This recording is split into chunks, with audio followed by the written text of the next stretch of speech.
All right.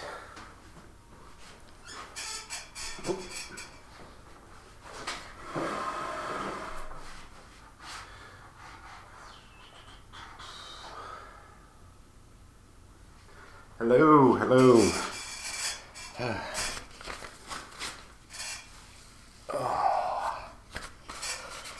How's everybody doing? Sorry, I was doing some computer stuff there, trying to.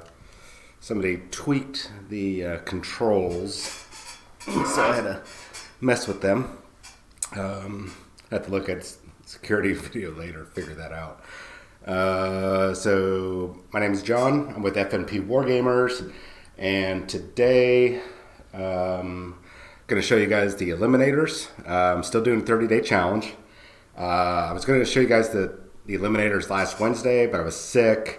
I put up a couple pictures of the finished, or at least 6 of the finished suppressor squads. So I am now, as of today's count, 50 models in 21 days. I've got 15 more to go for a total of 65 in 30 days. And we're going to get to it today. So yeah, today it's going to be 6 Eliminators. These guys paint up really extremely quick. And if I have time, I will show you a Librarian. This is a Librarian. Chris, I think it will be closed today at 8. I'm not sure. I don't usually work Sundays. But anyways, this is a Librarian from the Shadowspear box. I'm going to try to get to him today. I'm using actually 2 of the Shadowspear. Actually, every single model in this 65 model army is actually from the Shadowspear box. So right now I've got painted up 40 infiltrators, all with some sort of minor to heavy conversion. I painted up a captain a few days ago. I'll show him off this week. Let's see here. I got 6 of 12 suppressors done. And 3 Eliminators. Actually, so looking at this, yeah, I still need to do 6 Eliminators because I'm doing 9 Eliminators, 2 Librarians, a Lieutenant, and a Captain. Now, am I going to keep all these models for afterwards? I don't know. I've been looking at a couple other options. But at least for this 30-day challenge, I will stick to my 65 model count. It's not going to hurt to have some models done. Some people might notice that the this Librarian is not exactly the same. It is still the same model as a whole. But what I did was in the Primaris Space Marine Intercessor kit, there's a there's an arm. I'm guessing for the sergeant or anybody. This arm I'm pointing to right now. That comes in the kit. What I did was cut it off at the elbow right here, and I just glued it in, or not elbow, I'm sorry, back here, and I just glued it in, stuck it right on, and it fit perfectly. So the regular Librarian has like his hand in front of him. My other guy does have that, and he's like, I don't know, concentrating, or maybe he's got a migraine or something, I don't know. This guy's pointing, or maybe he wants one of his fellow Marines to pull his finger. I'm not sure. But the other one I'll show off on probably Wednesday's show. He has a force axe, and his arm's positioned a little differently. So both of them are still the same body. They just have some different options to make them kind of stand out. Hopefully I can get to him today. Let's see here. So what I put down for the show today is we're going to show off the Eliminators. I'm going to show tier 1 example of painting, and then if I can, like I said, get to Librarian. For tier 1, so people are going to hear this. Ski turned me on to this, and it came from Slow Fuse Gaming, and I'm taking it to heart. And the different tiers of painting is really kind of, the gist of it is you have your own personal layers of painting. So my tier 1 example will be just having 3 base coat, or 3 base colors on the miniature. To me, that is, I hate the term tabletop ready or tabletop standard. To me, that's the most acceptable for being on the table, for me at least. For you, you might be a little different, but at the very least, I have to have 3 colors on there and the model to be based. So with the exception of the basing, I'm going to show you 3 models today after I kind of walk you through the first 3 of these guys. To show you kind of like what I would assume is a tier 3 or tier 1 standard. By the time I'm done with this, I should have everything at a tier, what I consider tier 2 status, as I try to find my model I just dropped. I prefer that tier 2 level, or that's what I'm aiming for, is that tier 2 status, because it is a little easier to get through, and it saves a lot more work. Next month, or in another week, a week from this Tuesday, I'll be starting the next course, 3 weeks, where I go back in with all 65 models, and I will clean them up. That means go in and do some, these models I've all done dry brushing, so I'm going to go in and either clean up that dry brushing or get rid of it completely, probably get rid of it completely. I'm not sure if I'm going to do line highlighting or edge highlighting or wet blending or something to that effect. We're going to do something to make them look better. And that's all the colors on the miniatures. I'm also, so I can get to painting these, I'm also going to be showing off the Army probably either this coming Wednesday or the following Monday, which will be my last show, or Sunday will be the last show until I start the cleanup or the enhancement, the beautification phase. I'm not sure what to call it. Well, we got time to figure that out. Okay, so we're going to get to this. I am using this brush that is rapidly deteriorating. That did not take good care of it in the beginning, but it's lasted me now through 50 models. It is the Citadel base, the small base brush. Reason why I say it did not last me is because I'm not sure if you can see on the brush, it's got this weird crook at the end.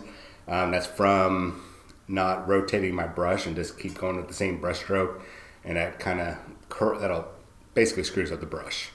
But I'm gonna use it because I don't want to buy another brush right now. I ended up buying another brush to replace this one, but I just don't want to use it just yet. So let's get to this. Let me check out what everybody's saying. Yes, red scorpions. I'm using red scorpions. I put it up to a vote, and it seemed like a lot of people preferred red scorpions over the excoriators, which are pretty much all white, the dash of red. I'm kind of thankful now for. I don't think I'd want to do all that white right now. My mind's not in the right place for that. So what I'm going to start off with, kind of developed a process here just from doing some test runs with the models in the beginning. I'm going to start off with taking some Abaddon Black, the Citadel's base paint. And this, I'm really just trying to see if, make sure I get the camera in there right. All the little areas, and you guys have already been watching these videos, you'll know what I'm talking about. Or if you got Space Marines, there's all these little areas in the joints. For these guys with the Phobos armor, it's in the hip joint, behind the knees, and in the crook of their arm. So all I'm doing is just applying this right now. This is just a simple base coat. I'm not too worried right now about getting too much paint over, because I'm going to come back in and do a real quick cleanup. Yeah, I got a little too much over there. I shouldn't be being sloppy like this, but I'm being sloppy. So And since I'm doing these batch painting techniques, all I'm doing is taking the same paint and applying it to the same area on each model. So if I'm like in this case, actually all these models are literally the exact same pose, so it's kind of works out. But normally I'm just going to go in, and if I'm painting the joints under on the hips and underneath and their crotch, then I will hit that to all models regardless of what pose they're in, as long as I can see it. And it's very important. I know some people don't care about those underparts, but like people will be like, oh, well, the judge isn't going to see that, or nobody's going to see that. Well, you're right, in a way. If you're going for a best appearance, you're going to want to get underneath there, because I guarantee you judges are going to look underneath. And you don't want to be the one you don't want to lose because you didn't take time to thoroughly paint your model. And I've said it in the other 5 episodes. Fully paint the model. If it's got a little nook and crevice that you can see, you need to go ahead and paint it. And if you can see the backside of it, then get a very tiny brush and wiggle it in there until you can get it.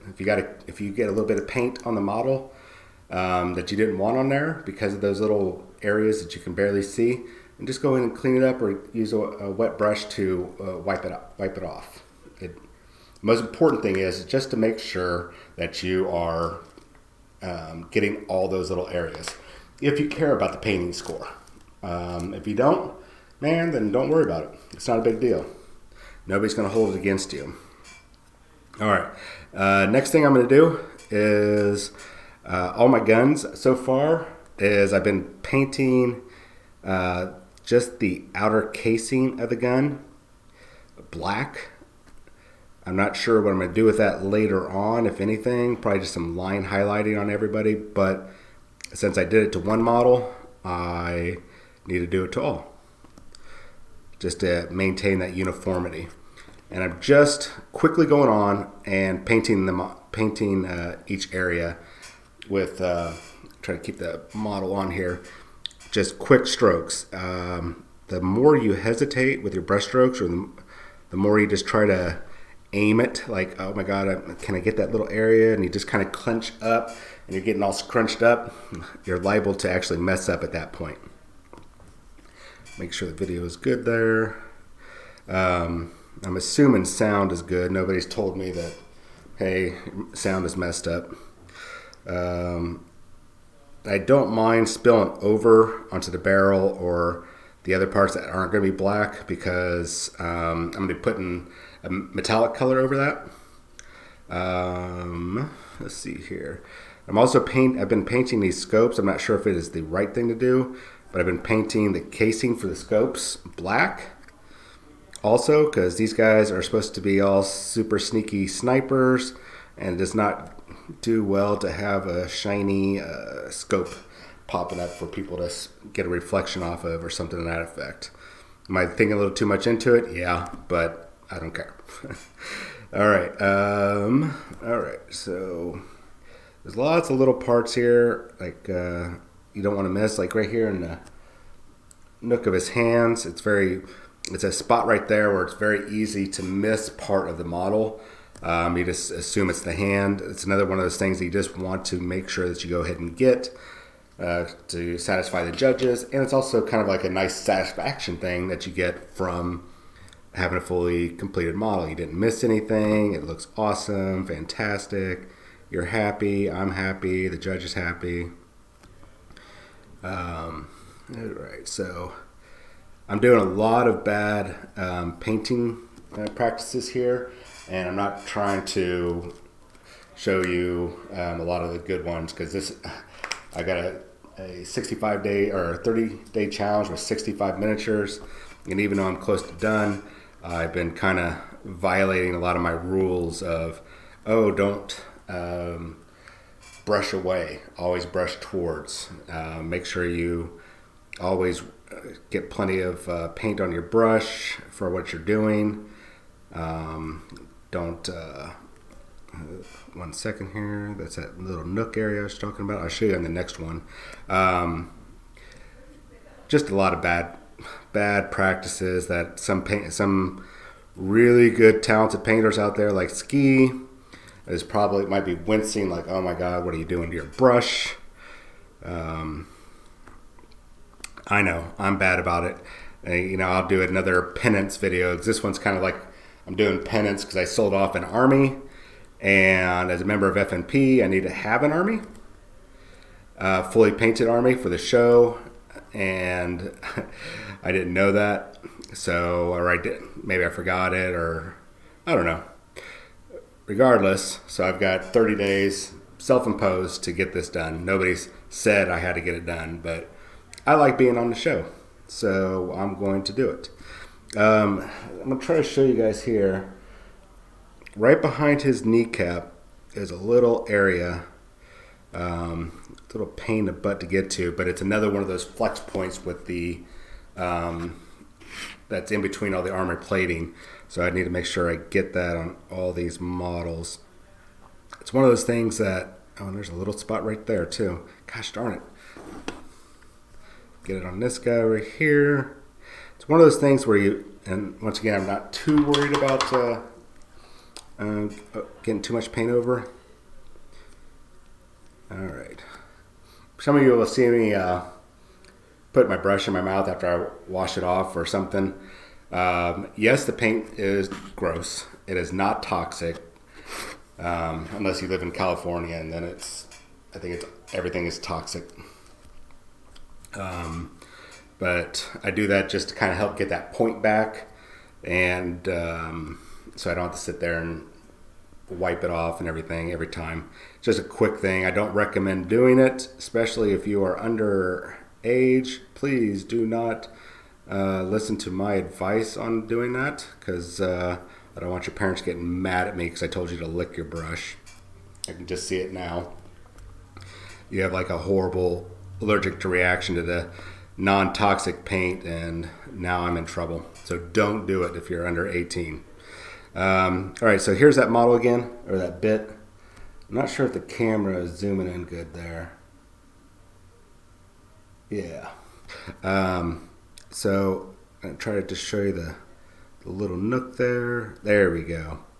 So once again, it's a good idea to always get every area of the model, whether you're going to see it 90% of the time or not, because the judge will see it, and he will ding you for it if you're going for maximum points. Even if you're not going for maximum points, there are some events that do tie in your painting score to your overall, which I personally think is a good idea, as long as you have a bunch of unbiased people that are going to come in and look strictly at the technical aspect of the paint the painted miniatures that you've done, not the nostalgic thing, not anything else. Just look at the technical ability that you displayed.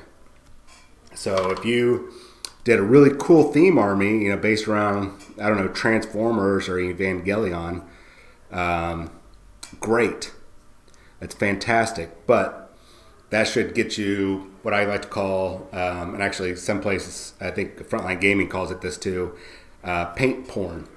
Those are bonus points that you can get, but it's just one, maybe two extra points that you should be able to get, because your model looks really cool. You have a cool theme, like, oh, I just did a G.I. Joe themed army. Well, you might have done a G.I. Joe themed army that looks fantastic, but this technically painted, this better painted army, it's better technical. I have no idea what I'm trying to say. But regardless, if his is technically better, but yours stirs up some sort of emotional link to somebody's 80s childhood, I think the best appearance, the best painted, the ability should go to the person that pulled it off, not because you stir some emotions or anything like that. Definitely give them those cool points, or the paint porn points. I might have to come up with a better term than that, but I think the technical side should get it. That's just me. All right, I'm rambling still. I have no idea, Clint, who would ever theme their army after Evangelion. It's kind of silly. I feel like only an orc player would do that. All right, so when I do these other eliminators, I'm going to show you guys what I did previously with their cloaks. But this batch right here, I am not going to do a whole lot. I'm not going to mess with their camo cloaks because I made a mistake, I think. I'm going to do this other half with this in mind. But I painted their camo cloaks all black. Not thinking that, hey, later on I'm going to want to go in and paint on actual camo pattern. So with this group, I'm actually going to take Known Oil Shade, and I'm just going to douse their entire, all the cloth. I'm just going to wash the whole thing. Make sure I don't have any streaks. That way it's the armor. Actually, I need a dry brush first. But when I do that, it's so that the cloak is separate from the armor. But since I think I'm going to be going with an urban or an interior camo scheme, I don't know if black is the right idea or what. I'm really torn, but I need to do some dry brushing first. So let me get to the dry brushing. Now, dry brushing is not going to really win you a lot of technical points. It's a cheap and easy way to get paint on the model and make them look better. And I've said it before in other videos, if you're just tuning in, essentially what dry brushing is getting paint on your brush. And for this, I'm using the small Citadel dry brush. And you're actually going to back and forth wipe off the paint. And it sounds counterintuitive, but you want to get it to where there's almost no paint on there. Now Games Workshop does have, or the Citadel does have a line of dry paints. I just did not want to go out and buy it just for this project. So what I'm going to do here is just lightly go over the raised edges of the model everywhere where I want that armor to be gray. And I don't mind in this case getting in those underparts where like the crotch or the ribs where it has that flex point, because those flex points have these ridges, and I want those ridges to pop out a little bit, so this dry brushing helps save me a step of having to go in there and do that with actually using a small brush to paint just the top of or the raised edges. So I will do a side by side here so you guys can see this. I haven't forgot about this guy's back foot. And like I said, this is not the best technique, but if you are a guy that struggles with painting and you don't want to spend in hundreds of hours learning how to paint, say with like wet blending or glazing, all that kind of thing, then dry brushing's easy, man. Once you get your base coat down, which for these I used these models I used a uniform gray. All the other models it was standard mechanicum gray. They're close enough, but once you get that base coat down, you go back in and dry brush with 1 or 2 layers lighter, and it's going to make that model pop. And it's really, I think it's a good technique. If you're into advanced painting, not so much. Not so much. All right, so let me put these side by side here. See if you can tell the difference. Should be able to see the difference. The one on my right is without the dry brushing. The one on my left is. You can see it stands out a little bit more. Let's see their feet. Yep. You can see how they're dark. One's darker, one's got some lightening around the edges. And the front of the model, you can see a lot of the joints. You can see the edges of the armor a little bit more, especially there on his kneecap and the little, is that vambrace? Greaves? I think it's greaves. You can see the difference right there. So I'm just going to continue that process for these 3 guys.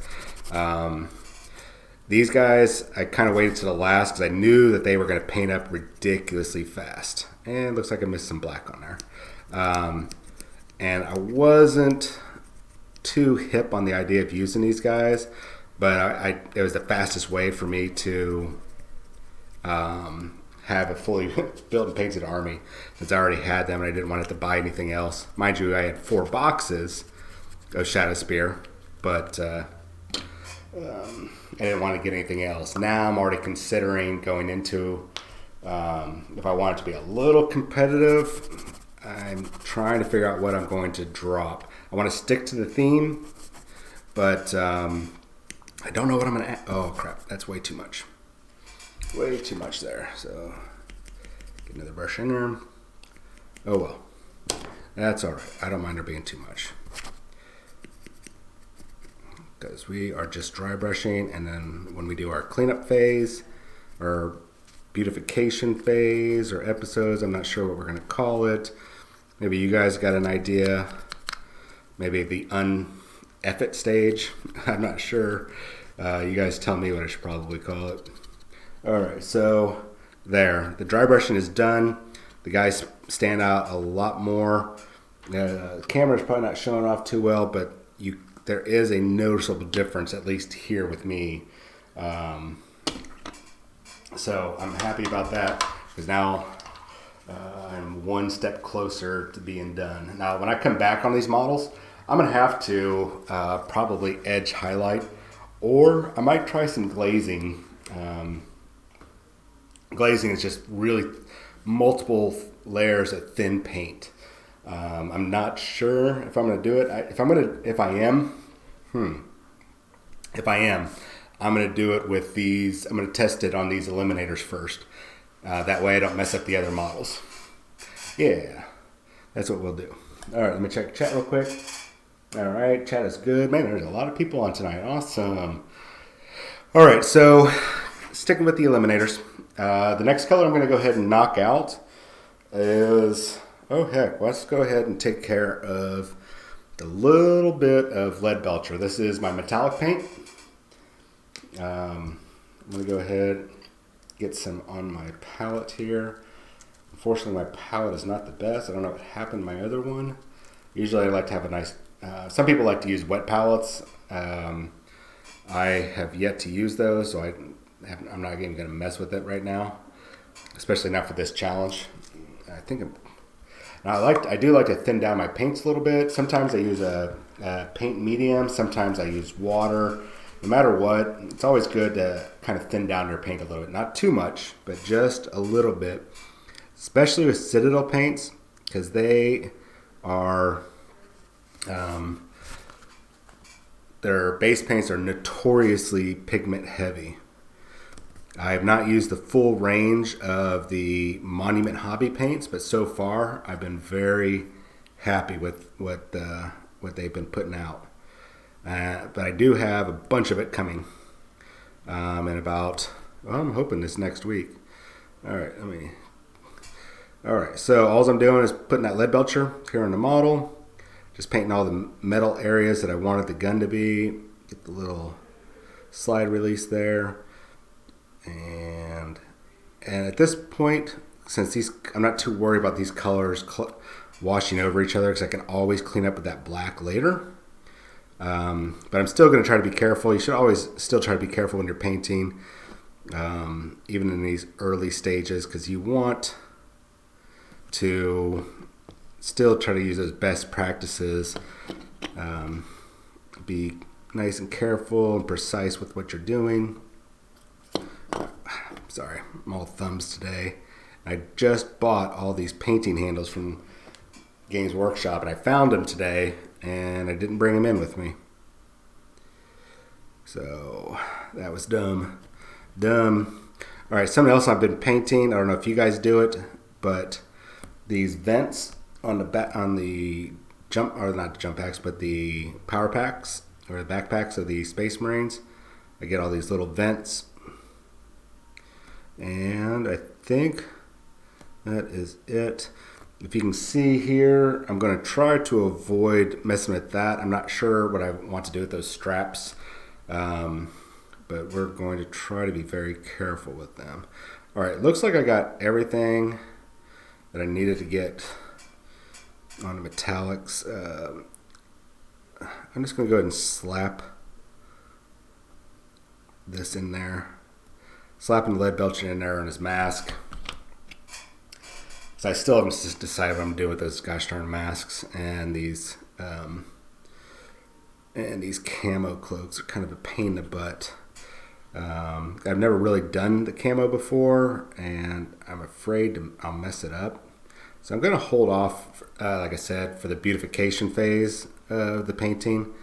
That way I got some time to do some research on not only what camo scheme I like, but also what color scheme I think is going to work best that fits their armor and the theme of the army, which I think, like I said, they're going to be either in an urban setting or they're going to be like inside of in one of their spaceships or something to where they'll be, because the grading or the bases that I've picked up were from Games Workshop. They are the Necromunda bases.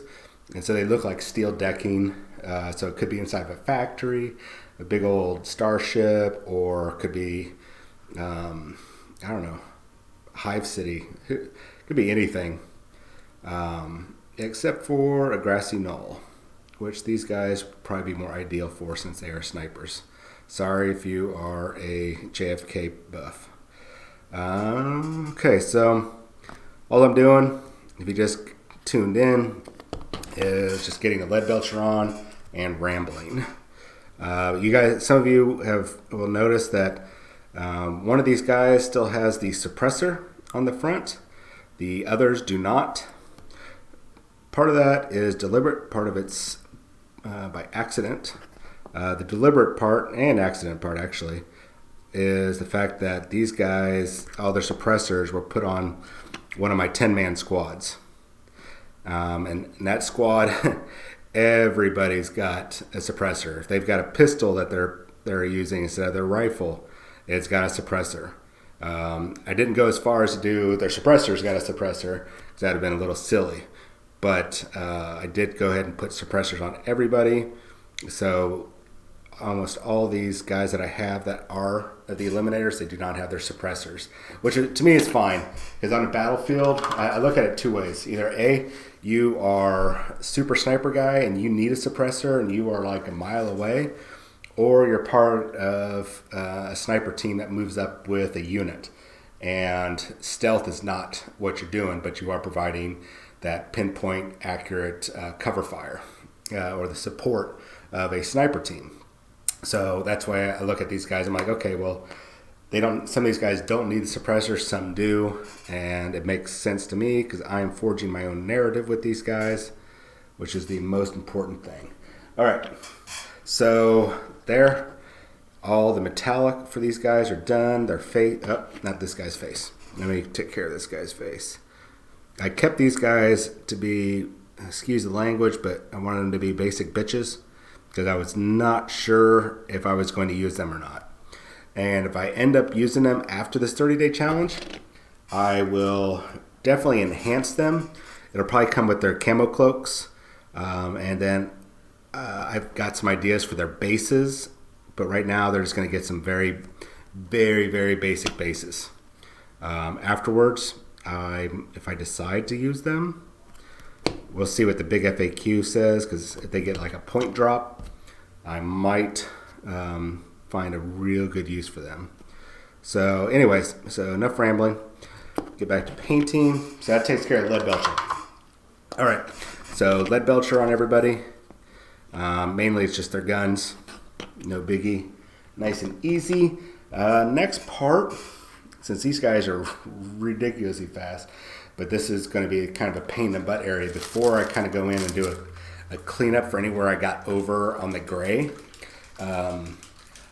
So these guys are red scorpions, but red scorpions all have a trim on their shoulder pads, and usually if they have like the Aquila or the Death Skull with the wings on their chest, that gets painted with that yellow or a gold.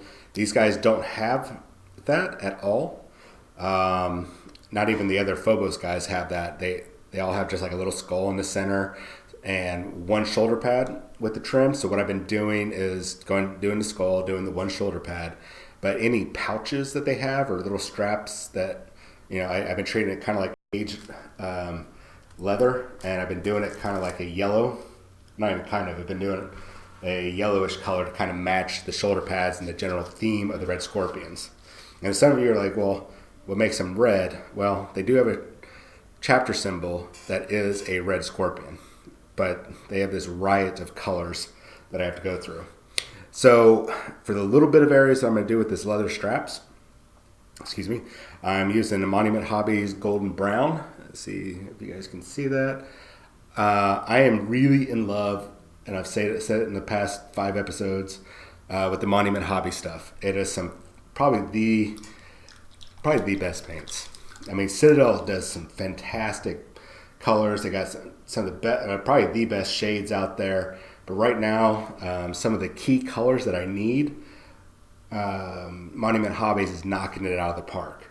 I mean, Citadel still has its mainstays that I absolutely love and I will continue to use. But for this project, I've been needing the yellow and the whites. Monument Hobbies has been key to this project. All right, so let me get a little bit of paint here. All right, so still using this brush that is deteriorating.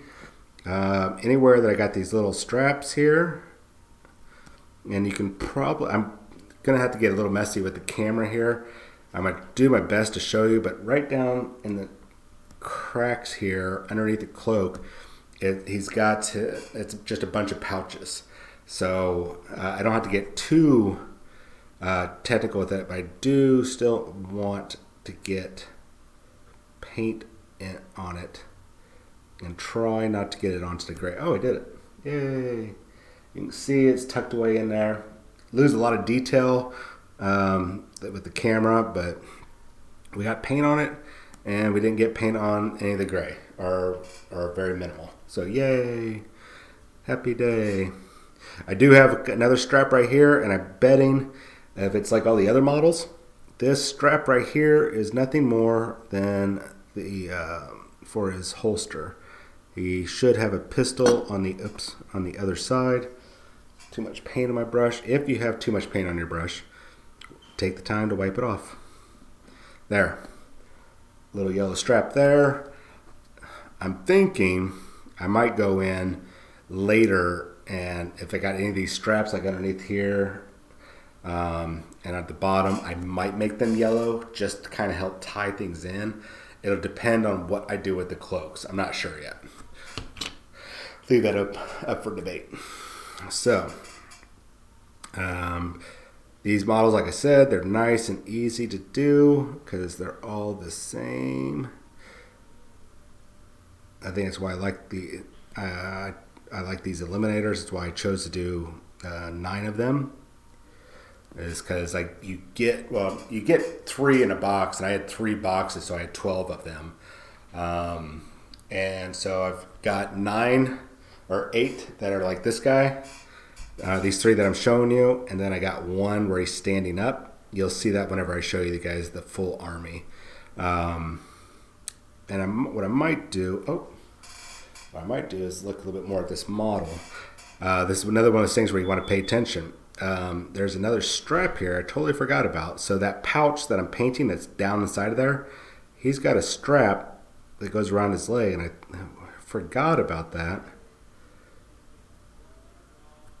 I'm trying my best to get in there so you guys can see the strap a little bit right there. It runs underneath the purity seal and then continues on to the holster or whatever pouches that is on his other side. So I need to go back in, tag this guy right here. Thanks for everybody. Thanks for watching this series. So tomorrow morning, I'll have my another show at 10:30 a.m. and it's just because I decided to do another episode during the week, so I've a little bit more exposure and getting more videos out there for you guys, because we've been a little lax on getting tons of videos out there, so we want to get them out there. So I just been doing like tomorrow will be me finishing up not the suppressor. Yeah, the suppressors. I got 6 more suppressors to do, and then the the Wednesday show will probably be me doing the bases and transferring people over to bases and whatnot. And then, or no, not bases, characters. Be me finishing up the characters, or start working on a couple of the characters. Probably the other librarian and the lieutenant. And if I only have those 2, I might look at tossing in 1 more lieutenant just so I have more guys to paint for you. So all I've been doing is getting the yellow straps. I did splash over there onto the gray, but it's okay. I can clean it up later once it dries. Now, I put a little too much of this golden brown from Monument Hobbies on my palette. So while I'm letting those guys dry, I'm going to bust out this Librarian real quick. And it goes against my whole flow of what I've been doing, but I can work around it, especially since these are characters. I'm going to go ahead, and I don't mind getting over on the inside of that shoulder pad, because that inside of that shoulder pad is going to be black, which is pretty standard fare for the red scorpions. Once again, the only thing about red scorpions that's red is the scorpion symbol. So, all we're doing, man, I must have a lot of water on my brush, because that paint is just all over the place right now. But that's okay. That's just me. I just need to get a base coat of the yellow, or the golden brown, on there. I can clean that all up later. I just don't want to waste the paint. And I don't think this other shoulder pad has it. But while I'm here, I can go ahead and take care, since I won't be dry brushing. Since I won't be dry brushing the majority of this stuff, I got a special guest here.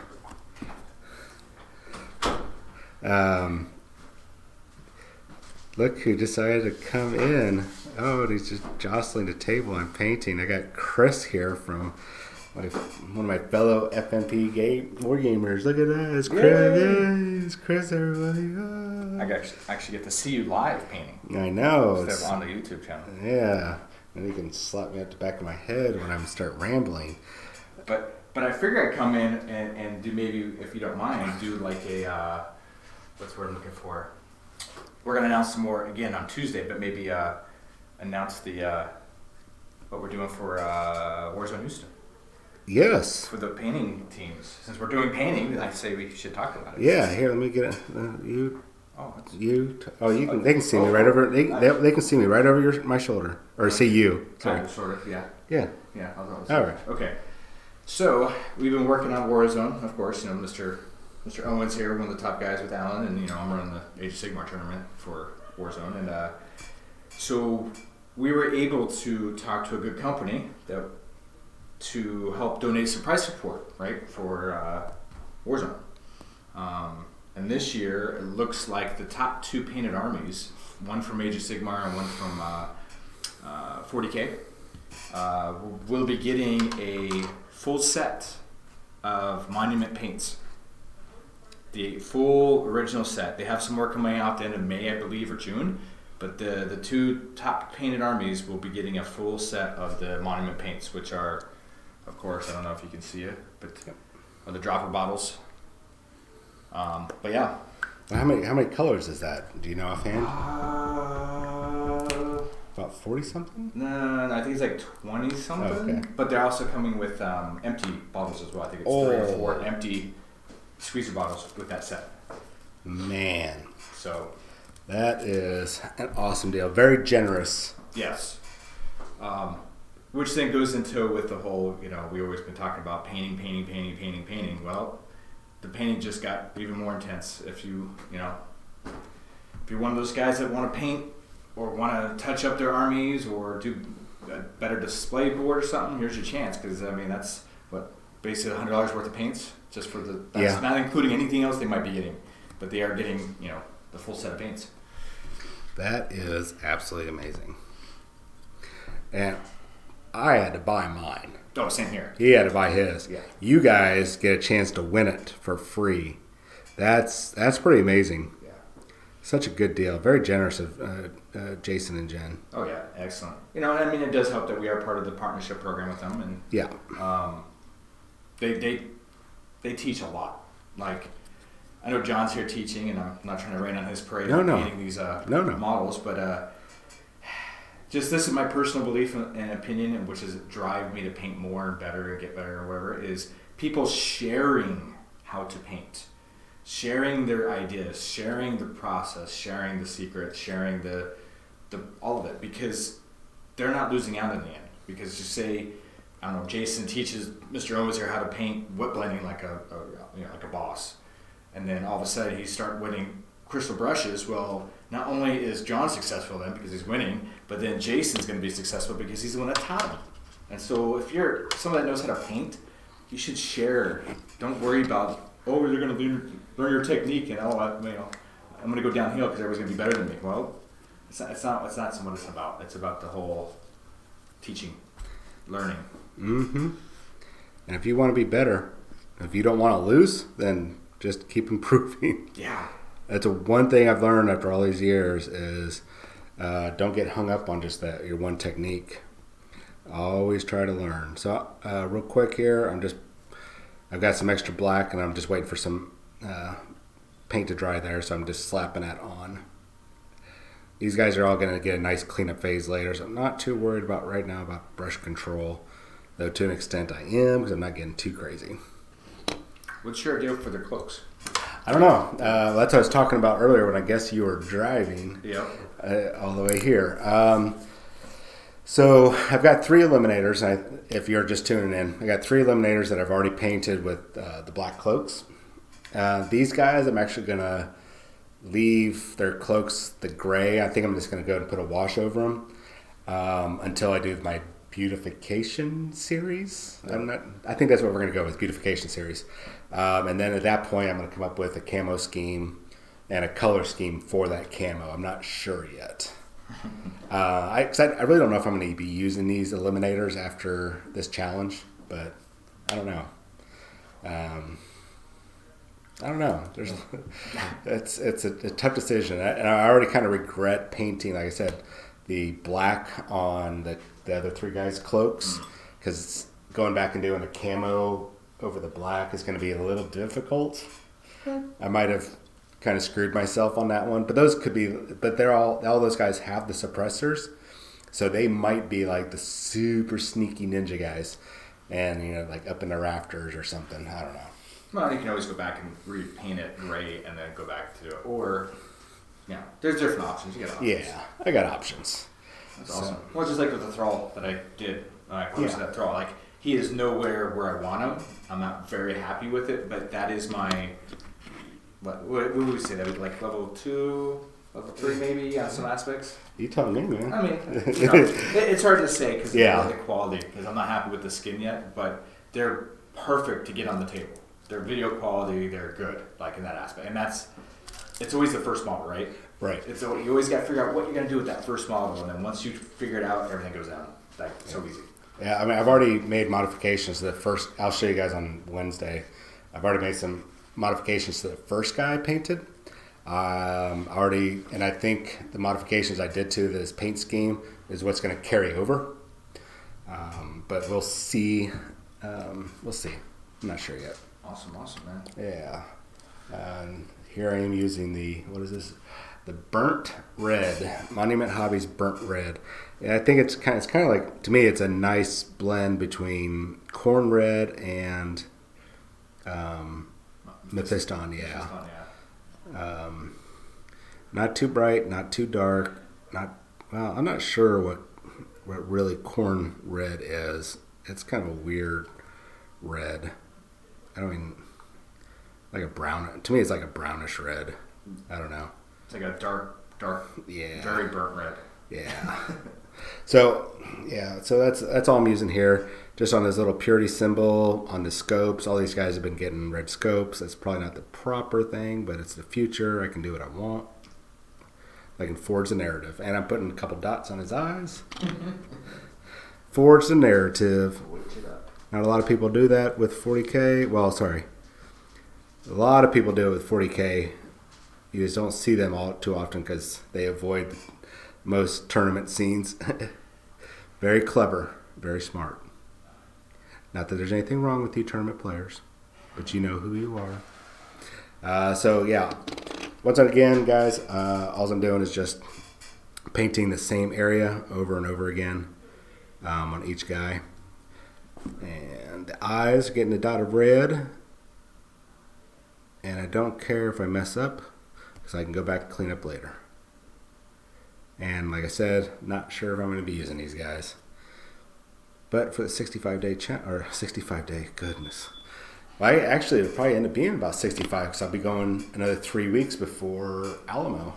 So, yeah. Man, 65 days and 65 models. No, not 65, 45 days. 45 days, 65 models, right? Yeah. Math, not my strongest point. All right. Well, these guys are, like I said, these guys are really easy to do. So a lot of this metal's done, or a lot of stuff is done. So what we're going to go ahead and do is grab some Nolan oil. What time is it? It is 6:14. Not bad. 45 minutes. So I'm just going to go ahead and put the Nolan oil, slap it on all that metal area because we want it to kind of darken it up because we're not going to go in there with bright nickel plated metallic stuff and be noticed. All right, getting all those little areas, getting these areas. Yeah, easy peasy. So yeah, it's great news that Chris has because that is so amazing. That's very nice of them to donate. Oh yeah. Donate that to us. I don't think I've ever seen a paint or a major convention do that unless it's a painting competition itself. Yeah. Well, and to kind of go along with that, Cromlech miniatures, or they might be mini something, whatever their name is now. Well, you can go to Cromlech, but they have a different web store. But Cromlech is sending us a plaque and a €50 gift certificate for the best painted. So, for I guess now one best painted. So maybe we'll send that on over to the Horus Heresy guys because Cromlech I think has a lot of special stuff that Legionnaires can use. Yeah, I think that'd be nice. Yeah. That way all the top painteds get something, huh? Yeah, absolutely. Yeah, originally the idea was to do something for the two big majors, but we can't forget about the Horus Heresy because those guys last year at Warzone we had a very low showing. I think it was mainly because of the weekend and some previous difficulties the year before. This year they are 5 people I think away from maxing out, and which I was just. I'll be honest, I didn't think they were going to do it, and I'm very happy. Well, I think once Alan came back, yeah, and everything just exploded after once he came back. A lot of credit to Alan. He's my better half for this whole thing. If it wasn't for him, pretty much advocating and pushing, reaching out to the community and everything, I don't think we would have got those numbers. So big thanks to him and the Horus Heresy crowd. I don't think you guys are going to be disappointed in what Alan's got in store for you. All right. So I just laid down the Nolan oil on all the metal. So since I got a little time here, I'm going to go ahead and take some Seraphim Sepia and all that desert brown, not yellow, desert brown. I'm actually just using the same. You guys will notice I've been using the same brush, just because I've gotten so familiar with it. I don't want to change up brushes. I'm just laying that down on all the yellow, which is just those 3 spots, and moving on. This is actually very simple what I'm doing right here. So as soon as while these guys are drying, I'm going to break out I'm going to break out 2 other guys, because I said I was going to show you guys what I would consider tier 1, or my version of tabletop quality, which is that term that I do not like. And thanks to Ski and Slow Fuse Gaming on Twitch, using the tier system now. All right, so those 3 guys are drying. I put on, excuse me, I had some really spicy chili earlier, and woof, it was getting to me. So that paint set, it's 29 paints plus the 3 or 4 droppers you get with it. All right, so 29 paints, and these are, I mean, they're not magic paints, but they're pretty much magic paint. I mean, they're not gonna like, you're not gonna pull some Harry Potter stuff where you dip it in there and you're just gonna fling it on the wall and all of a sudden it's just gonna be fully painted, but it's magically good. And it's a complete set of 24 hues and 5 metallics. Also comes with 3 empty bottles for mixing additional with agitators. 29 paints plus 3 extra bottles with agitators. Yeah, all of it. Man, oh man. And then they're coming out with the other 2 sets at the end of May and June, and I'm just like, oh, I'm getting that too. Oh no. These are the glazes. Oh. The transparent paints. Yeah. The glazes are coming. These things, for those of you who remember Magic Mud or Devlin Mud, back in when Shades first came out, these glazes are pretty much, well, they're not like that, but it's magic. Yeah. Watching Jen and Jason use it on Slow Fuse Gaming on Twitch, that stuff is awesome. Yeah, it's amazing. I can't wait to get my hands on it. Yeah, it's just amazing when somebody takes the problem that people have with paints and they find a solution. It's always awesome. Let me show you guys real quick, because I said I'd show you a tier 1 example. Tier 1 example for me, I'm not going to do the bases, but tier 1 for me is 3 color minimum and then doing a base. And the base, in this sense, for me, the quickest, easiest way is to get some texture paint from Citadel or from Vallejo, slap it on the base, let it dry, call it a day. Oh, and one thing, something that I learned too, for people that are doing bases and they're adding tough or they're adding things that are already somewhat painted, don't leave it that way. Paint them, because your models that look organic because of your paint job are not going to look good because of the fact you're going to have something that doesn't match. It's not painted for you. So dry brush your bases if you put that texture paint on. Make sure you throw some paint on them. Oh, like I usually use Armageddon Dust, I think, or Dunes. One of them. One is the big clumpy one. The other one's kind of like a little clumpy. And then once that dries, I always put like a Seraphim Sepia wash over it, or Sepia wash, because it makes it look like dirty, muddy, kind of oily water. And then I dry brush over it. So now I got 3 different colors on it, and it makes it go. All right, so this is really easy. Tier 1. And this is the absolute minimum I would consider playing a game with. And even then, I'd be like, well, like trying not to retch, just because I can't stand it. So, just because it's so minimum. So, sticking with the theme. So I'm gonna still paint this black. And let me tell you guys something. If you are using a colored primer, or if, like in this case, well, they're all colored, I guess. But if the primer matches the armor, like these guys are going to be all gray, that is a color. That is paint. So don't let anybody tell you otherwise. That what is not acceptable is taking Nuln oil and putting it over black. Not acceptable. That is not a true shade. So what we'll do here, all I'm doing is I lost my train of thought. I'm just slapping black on here because I want to show you guys at least what a tier 1 3 color minimum is and what I mean by all that. And if you are going to Warzone Houston, whether it's to play Infinity or Warhammer 40,000, Age of Sigmar, Guild Ball, Horus Heresy, well, a lot of those don't care. But I know at least for Warhammer 40,000, Horus Heresy, and Age of Sigmar, 3-color minimum. But the other ones, they did not have any specifications. They just want people out there to play, and that's totally on them. We don't have any of these draconian standards where like, oh, blah blah blah, you can't compete at our event because you don't meet our standards of painting or whatever. No, well, at least for our events we do. But and it's nothing on them.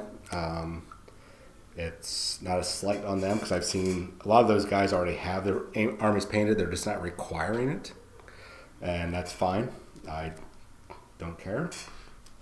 All right, so still pushing on with this 3-color minimum. Normally I want to wait for that to dry. You know what? Well, that's drying. Let's go ahead and hit the black on those other areas because I'm going to have to go back in and finish this model to my Tier 2 standard. Tier 2 standard for me is what I've already been painting. So why that is drying before I get to my 3rd color, because right now I'm on my 2nd color. I've got black and the gray. And the gray is okay because it is the primary color for my army. All right, get behind the kneecap. Perfect. Little messy, but that's okay because I'm just trying to show you guys the minimum you guys can do. That's still drying. Let me jump over here. Right now what I'm trying to show you guys is if you just tuning in, it looks like somebody just jumped on, is what a 3-color Tier 1, or at least my version of Tier 1 is, paint-wise. This is what I would expect from people that are attending one of my events where it's all models have to be painted, like Warzone Houston. So if you're doing Horus Heresy, Age of Sigmar, or Warhammer 40,000, or if somehow you're playing all 3 at the same time, kudos to you. But you are going to be required to have your models painted to at least 3 colors minimum and based. And I don't think a lot of people realize why that is. And just to give you a little, at least on the Age of Sigmar side, your paint score gets added into your score. Like your paint jobs and your paints and your army and the presentation, that stuff has an effect. It really does. Sometimes not to the extent some people want, but they're all point based. And so if you have this beautiful, amazing army, and they put points on it, or for the painting contest, or depending on the event, it's a big deal. I agree. Now the 40K side, and I don't know about the Horus Heresy, I haven't talked to Alan about it yet.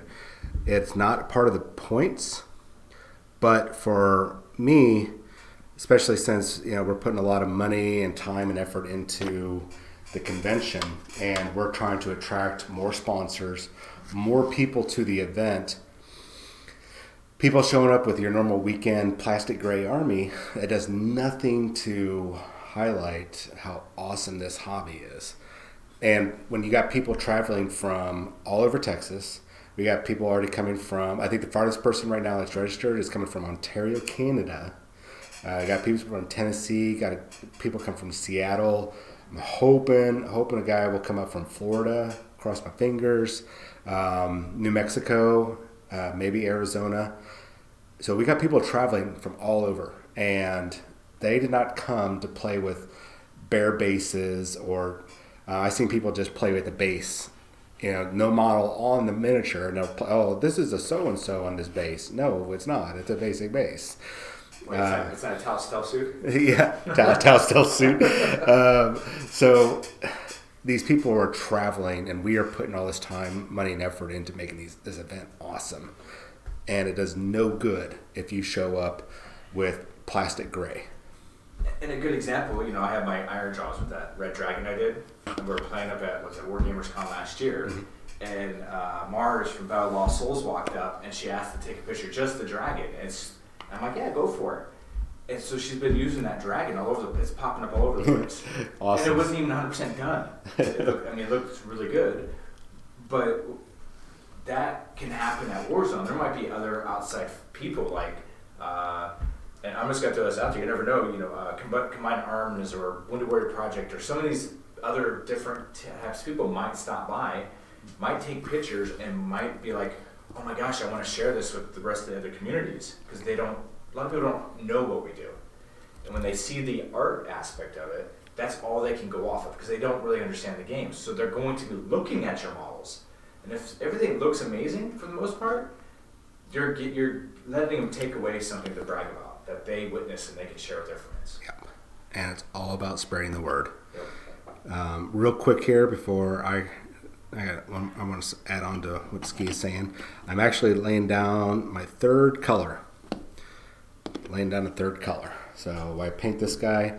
To go along with what Ski just said is we're not going to just be having game stores or companies as sponsors this year. We've actually reached out and are continuing to reach out to the larger community, Houston community, trying to get more sponsorship and getting more awareness, especially to charitable organizations and such, because the more we grow Warzone Houston and the bigger that this event, we started off with, Alan and I started off with 55 people, and then last year was 110, 112, something like that. This year we're pushing probably 200. And this event just keeps getting bigger and bigger. And the more money we can get back behind it, the more sponsorship, the more organizations that want to support us and help Houston, that means the bigger and better the event is going to be. Maybe even big to where we can catch GW's eye, or like Bell of Lost Souls to come out, or Slow Fuse Gaming. Yeah, and when it comes bigger too, people don't realize the more you support local tournaments, local conventions, local GTs, or out of town GTs or any of those events, the money gets put into a pool where they can get a bigger facility, get better production value of items, get better, more inventory for a war, like more terrain, like it just keeps going and going and going, and no one pockets any money. It usually goes back into the tournament, the scene. So in fact, last year, after Alan and I calculated everything, it actually cost us a little bit extra out of our pocket and everything, just to cover everything. But it was our first year. We expected that. This year, everything that's left over is actually going to prize support and to making sure everything is ready for next year. So when we launch next year, we have going forward, we have nothing to do except click a button, make those tickets live, and just sit back and wait.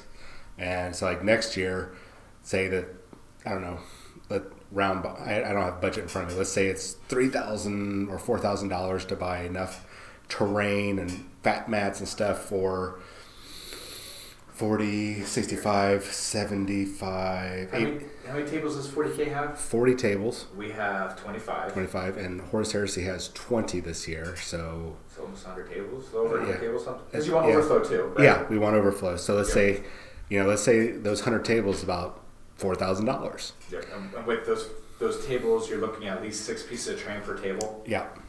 So if we keep reinvesting all the money into the terrain and making sure that everything is good for you guys, that means next year and going forward, all that money we would have spent into the terrain and to the fat mats and all that stuff, that's money back into the event, back into even more surprise support, or bigger.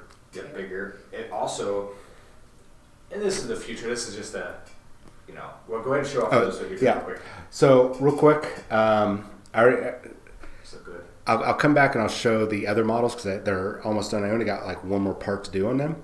But if you want 3-color minimum, this right here is 3-color minimum. I have the primer gray. 11 minutes. Of the Army.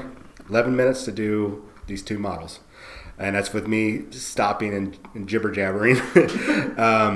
So that's the primer gray, which was uniform gray from the Army painter, or standard mechanicum on all the other guys. I put the Abaddon black down. That's color number 2, and then lead belcher. That's color number 3. And if I would to get some texture paint, or if I had some textured bases, I put that down, paint it, and now I've got basing, 3-color minimum, ready to go. That's for me. That's tier 1, tabletop standard. Is that the term? Tabletop quality? Minimum. Yeah, I wouldn't even go tabletop quality. Yeah. I hate to say that. Yeah, let's go with minimum quality. Now I'm gonna point something. So always look at everything outside the box, different aspects, right? So that might be 3 colors, but if there's gonna be a lot of people that will contest that, and you as a person will get a lot of headache because of that. Yeah. So I would recommend adding a 3rd or a 4th color, like a red or a yellow, or some other color that's defined. Because then you're losing the headache. We're gonna gonna worry about it. We're gonna do that right now. We're putting a red dot on that scope. Okay. Putting a red dot on the back there. Let's go and do his little purity symbol. And Ski's absolutely right. There are some people that don't accept primer as a base coat, as a color, which is kind of weird. And to me, in a sense, because if I am painting a gray army, why am I going to put down, say, black or gray to paint gray?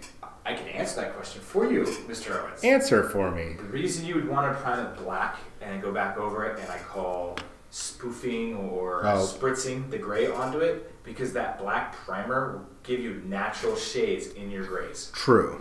And so that's what I would do it. I can understand that. But at the end of the day, if I didn't want to go through that process and waste time and paint, if I'm doing a gray army or blue, Games Workshop puts out that color primer. If I was doing ultramarines, I could slap, they even show you in their videos, their painting videos, paint it McCrag blue, spray paint it McCrag blue, and dry brush and highlight and call it a day. But the turtle I did, I primed that Death Guard green first. Yep. Like that. There's no black on that because I used it for a different way, shading, and that's okay. Well, to avoid what Ski had said, just in case some people did not accept the gray, black, and silver as a 3-color minimum, I've added the red on their little purity seals and on their scopes. That is tier 1, and I want to bomb it because I would never, me personally, I don't care what you consider, if you're acceptable with that. For me personally, I could not do this. Just like I could not play with somebody else's army or an unpainted army. I could not do it.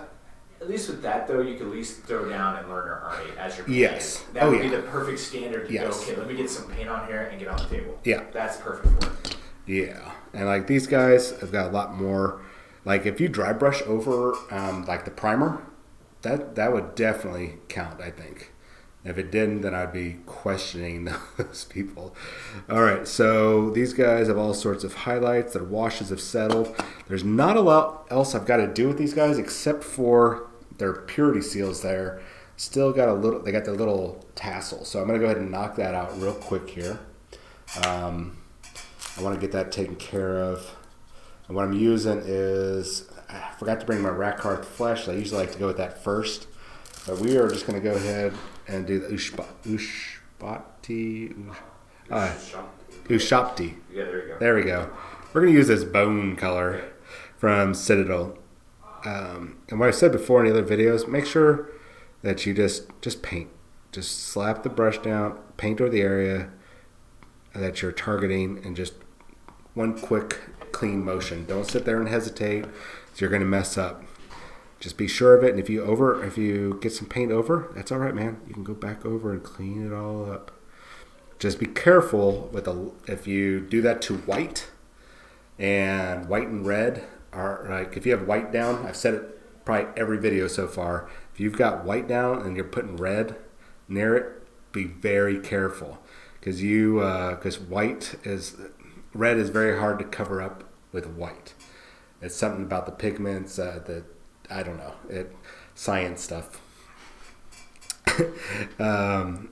So just be very careful, and if you do not try to cover it up with white. Go in with gray first, and then build up the white from there. Just redo it. It'll be a lot easier. You want to put layers on, it won't get all gunky. Something I would recommend if you do make that mistake is get some water on your brush and very quickly just kind of rub it off, wick it up, rub it off, and then wick it up again. Just rinse and repeat that till you get most of it off, and it should be good. All right, so I'm really at a stage. These guys are really, this is how easy these guys are. These, with the exception of their camo cloaks, they are essentially done. Something I am going to do, because I've been doing it with all of my red scorpions that I've done the backpacks with, and this is not a normal thing, this is just something I want to do to make mine stand out, is these little vents on their backpacks. I've been painting them black. And this now is going to force me to come up with a camo scheme, because black on black on black on black is not going to look good. Blue on black. So I'm just going to paint these real quick, paint them black, thin down my Abaddon black. Hope you guys are still watching. Probably just listening while you're painting. Clint, you better be painting those Thousand Suns or those Orcs. I see Kevin is on. Hopefully he is painting his night haunts. I'm guessing not, since his ski is laughing here. I'm guessing that Kevin is. Okay.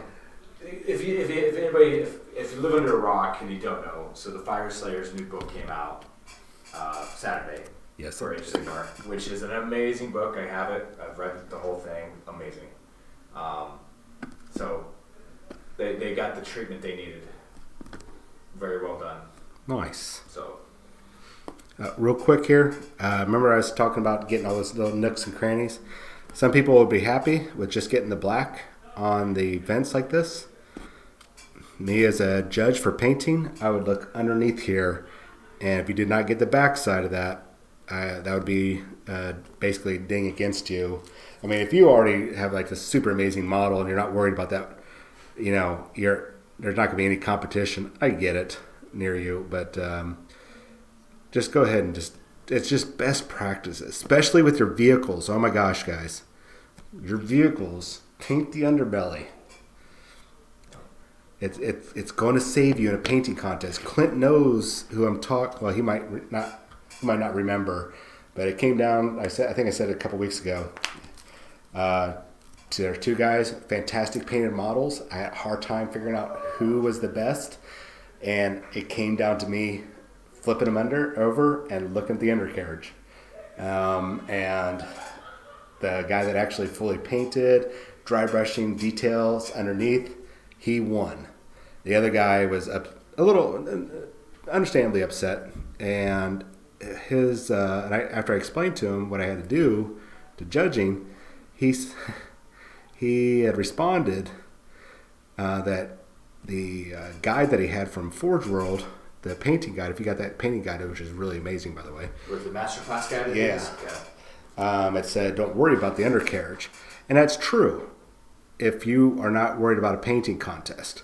But if you are worried about best appearance, a painting contest, whatever, every nook and cranny of that model needs to be scrutinized for what you need to paint. Because if you don't, you're going to miss out, and then the judges are going to rule against you.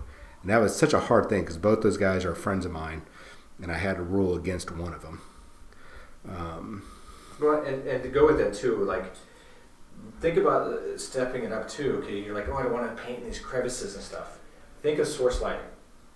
Yes, it's shadowed. Yes, it's dark. So put the darkest color of that color inside those nooks and crannies. So if your marine is Gilliman blue, and he's got his arm hanging out, and underneath that arm, it's a dark spot. Like light's not gonna get in there. You're gonna hardly see it. Take a dark blue and just throw a dark blue paint right in there, real quick. Done, over with. You call it a day. Words of wisdom, folks. Words of wisdom. Ski knows what he's talking about. I've been learning a lot too. So, floor sliding is my next challenge of myself. Besides wet blending. All right, folks. That is 3 Eliminators done. There's still that's done enough to meet my current challenge. Yes, they are done. I don't know what I'm doing with those cloaks, but these have all the level of painting that the others have been getting. So I'm not going to be stressing right now over these cloaks. I'm going to have to do something because they can see it's kind of washed out. I really want to paint them black, but now that I painted these backpacks that black, I cannot do it. So that means I now have to do some camo. Let's see real quick here, probably the last thing I'll do for the video since I got about 15 minutes. I think I might do this for all these. Take some Nolan oil, and actually we're going to be just kind of very quickly. Oh, and I just saw something that I forgot to paint. Awesome. I bet you I missed it on all the other models too. So with this, I'm not getting too much on. I just want to make sure that I get it just enough to cover the model, and always pull your brush down and towards you when you're doing it, stuff like this. Whenever you're painting, don't go away, just because it's better control. But I'm also wanting to pull down because the washes have a tendency to build up in the recesses, and I want this to have no streaks. I want it to all have a nice uniform flow going to it. So I'm gonna pull away and down, away and down. There we go.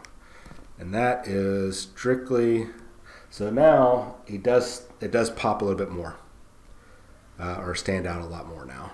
So good. That's what I wanted. Let me get his hood. Because I definitely did not like the black that I did on the other guys. I thought it looked not cheap, but that it was just a cheap painting technique. And I regret it already. Some of the thoughts I mentioned earlier that I was thinking about not carrying all these guys. I probably am looking at actually just doing the squad of 4 or 5. So those 3 that I've already done like that I was not happy with, will probably not make the cut. They're going to be disappointed if you don't. They are going to be disappointed. So let me show you guys real quick here. Make sure I don't knock over this pot of Nolan oil like I did last time. All right, so 2 different cloaks. One's darker than the other. Noticeable difference on the models. Yeah, that is definitely better. We definitely like that. So let me go ahead and do this real quick here so I can complete this show. I got still about 10-15 minutes here.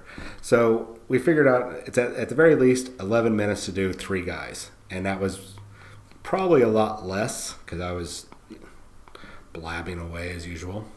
And I appreciate you guys still watching, listening to me ramble on. No life lessons today, so sorry about that. I'll think about some words of wisdom next week, or Tuesday, or Wednesday, or whatever. All right, so once again, I don't mind doing this with these guys because I'm not sure if I'm going to continue to use them. So I don't mind trying this technique out. Once again, just slapping Nolan oil down on all the recesses and draining it off. And there we go. Real nice and easy. Already it already stands out. This helps separate that gray. That was bothering me. And it actually kind of helps frame the model. I guess a good wisdom, maybe you can speak about the difference between a wash versus a glaze that you're washing? Well, I haven't had too much experience with glaze. Okay. Well, then I'll while you're painting it, I'll talk about it then. Words of wisdom from Ski. Yeah. So a wash, the main purpose for a wash is to get in the recesses of your model. Detail pieces, shoulder, little nooks, crannies, all that stuff. And then it helps define your paint jobs. So he's putting normal oil over his gray, and if he wanted his gray to go back up, he would go back over with the same color gray and hit up the bigger spots, the higher end spots. And so it keeps that dark gray, black in the recesses and stuff like that. So when you do a wash, it's going to naturally find the caves and the conclaves depending on how your model is sitting. Gravity's going to take effect and pull all that wash into where it needs to go. And it will pull up in areas that you don't realize, so you have to watch out for that. A glaze is to paint not in the recesses. It's there to paint on the color to help tie in colors together, to help give you a hue of color depending if it's a transparent glaze or not. Glazes are totally opposite than how you would use it compared to washes. So for instance, he has that cloak and he says, okay, cool, I want to do the gray, and then he's going to he's going to paint his mechanicus gray back on top of it. Then he's going to be like, cool, let me get the next brighter gray to do some highlights. And then he's like, oh man, I wish I had a transparent gray glaze. Just that I haven't seen one like this, but just that he does. He can take that glaze, that gray glaze that's transparent, and put it on top of the raised areas of all those cloaks, not the recesses, and they would naturally help tie those colors, all those highlights and everything together. Well, there we go. Thank you. I wasn't really too sure about glazes. I figured it was just basically thin down layers of paint to build up. And you can build up with glazes, but you have to attack it at a different perspective. The glaze is not, you just don't slop it on your model. You actually paint like you would regular paint with your glazes. Okay. And again, it's not for your recesses. That's what the washes are for. Right. And that's where you can make your own washes by watering down, thinning out your paints. With a glaze, I think you'd want to water it down with leave it medium so it doesn't lose its pigment. Yeah. Leave it medium, whatever you want to call it, or some type of paint like that. All right. Well, that's an hour and a half. Ski passed on a whole bunch of awesome knowledge and wisdom, which I'm really appreciative of. So you guys just saw me, really? Yeah, I guess. you. Me, sorry. I'm just an intruder. Saw me paint up 3 Eliminators, so this is probably very low tier 2 for me. There's a lot of work that still needs to be done on these models. That looks like a 1.5. Yeah, maybe like 1.5. This is on the right side is my 0.5. Maybe tier 1. It's tier 1. It's got 3 colors. This is absolute minimum. And even then I wouldn't want to use it, but still. And nothing against what you like to do. This is just me personally. I don't look down on anybody for not doing the same standards as I have. These are my standards, not yours. So we're on the right side. That's tier 1 for me, maybe 0.5. And on the left here is my 1.5, maybe just the basic entry level for tier 2. There's a lot of work that needs to be done on these guys. They're all, even the rest of the army is about tier 2, definitely tier 2. They're not tier 3. For me, tier 3 is about at least 1 to 2 months of worth of work. But this is all I wanted to show you guys, how to get your basic tier 1 tabletop ready, for barely tabletop ready. But if you're going to Warzone Houston, at minimum 3 colors and then a base, and that right there is 3 colors. Really, it's 4 colors, but on the right hand side, that's 4 colors or 3 colors.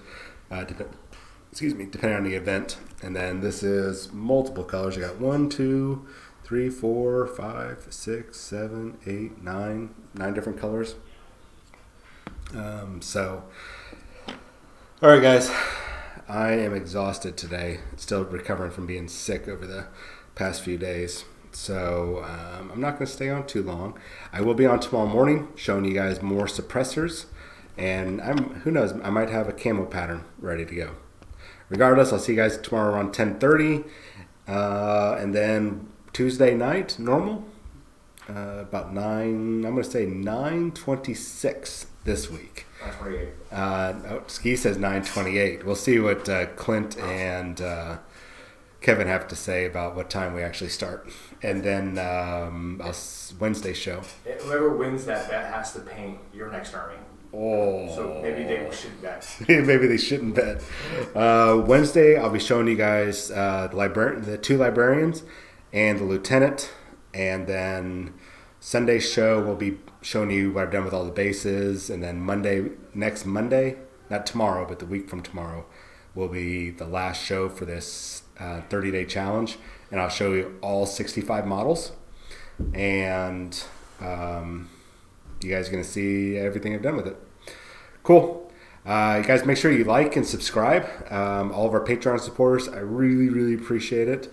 We all do. Thank you so much. Everything's gone to lighting, to mics, to these awesome overhead projector, USB, 4K camera thingamajigs. We got lapel mics either here or on their way. I'm not sure. And we got a lot more coming down the road. Maybe some more dual screen action, or not more, but maybe some special stuff coming down the line from Ski and I. So you guys all have a good night. I really appreciate it. Ski, any last things you wish to say? Oh, no, I'm good. I'm just grateful that you let me come in and kind of like, jumping on your little show for a little bit. I just had big exciting news. I couldn't keep it anymore. No, it's awesome news. Recap, if you missed it or you just tuning in or tuning out, we've got 2 paint sets coming from Monument Hobbies. It's a deal that Ski worked on with our partnership with Sophie's Gaming, Jen and Jason over at Monument Hobbies and Creature Caster. Those are going to go to the number one and number one best appearance at Warzone Houston for Age of Sigmar and Warhammer 40,000. Yep. So y'all have a good night. I will see you tomorrow morning.